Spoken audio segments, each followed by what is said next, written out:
Bub, kalau sehari-hari itu ngapain aja sih, Bub? Kalau belakangannya aku lagi ya nyiapin project yang aku bilang. Intinya ini akan aku umumkan di akhir Juli lah, biar kalian penasaran dulu sama projectnya apa. Dan itu akan sangat menyita waktu aku banget. Jadi so far selama Juli dan akhir Juni kemarin aku fokus ke project ini aja.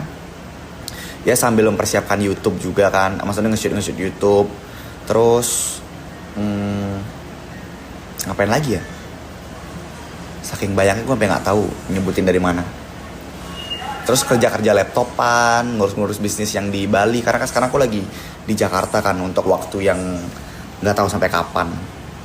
Kayak begitu. Gue jadi produktif banget semenjak kenal lo, Kak. Anjay. Dulu gue mageran banget. Best. Ini sebenarnya yang gue harapkan ketika gue nge-share kegiatan gue ngapain aja, terus achievement gue ngapain aja.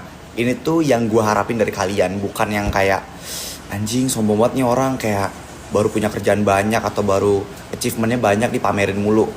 Big no guys, maksudnya bukan itu yang gue harapkan. Tapi tujuan gue ngasih tunjuk achievement gue, ngasih tunjuk kesibukan gue, karena gue pengen kasih lihat kalau misalnya hidup kita itu diisi dengan kesibukan sambil kerja atau ngapain, itu kita nggak akan ngelakuin hal-hal bego, hal-hal bodoh. Kayak contohnya orang-orang ngehujat orang lain di sosmed itu ya karena mereka nggak punya kesibukan, karena mereka tuh free, jadi mereka ngurus hidup orang lain. That's why mendingan kita sibuk daripada kita harus ngurus hidup orang lain. Itu poinnya. Nih gue selalu bikin kayak to do list, setiap harinya harus ngapain aja, dan you must try, it will change your life. Aku yang mutusin, tapi aku juga yang pengen balikan. Kata gue juga mah mikir dulu, makanya sebelum ngomong, sebelum ngapa-ngapain tuh mikir dulu. Sebenarnya ya salah satu yang ngebuat suatu hubungan itu ada orang yang ngomong putus atau lu mutusin orang tuh pasti karena emosi. Kayak misalnya pada saat itu lo lagi emosi, lagi marah sama dia, dan emosi itu terus dipancing-pancing, terus dibawa-bawa, terus dipakai dialog, terus dipakai ngobrol, jadinya pasti putus karena lagi emosi. Makanya kalau misalnya lagi emosi itu ya, ini gue belajar. Dulu gue lagi emosi itu pasti bakal marah-marah, tapi sekarang kalau misalnya lagi emosi, gue lebih mending menjauhin orang yang nggak gue suka itu. Misalnya gue lagi emosi sama elu, nah gue bakal jauhin lu dulu supaya emosinya hilang dulu.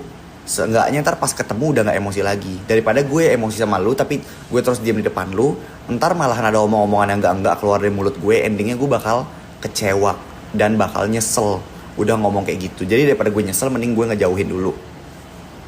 Tapi yang tadi itu bukan cuma tentang hubungan sih guys, tentang semua hal di bumi ini yang berhubungan sama emosi. Apalagi manusia itu kan, maksudnya emosinya itu kuat banget gitu ya. Dia tuh bisa tiba-tiba sedih, tiba-tiba marah, tiba-tiba seneng karena satu hal. Nah, gue apalagi punya, ini belajar, kalau gue belajar dari tim sih. Gue punya tim kan banyak, hampir pokoknya puluhan lah tim gue.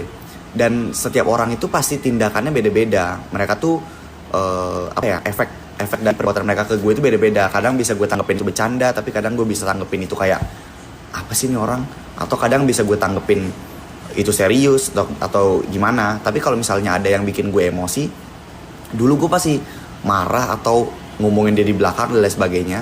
Endingnya itu bakal jadi masalah, endingnya itu bakal jadi gue nyesel sendiri. Tapi semakin kesini tuh semakin belajar kalau misalnya kita lagi emosi, emang paling bener redam dulu emosinya, terus selesaiin masalahnya. Karena kalau misalnya pas lagi emosi nyelesain masalah, dijamin keputusan yang diambil tuh pasti gak bener.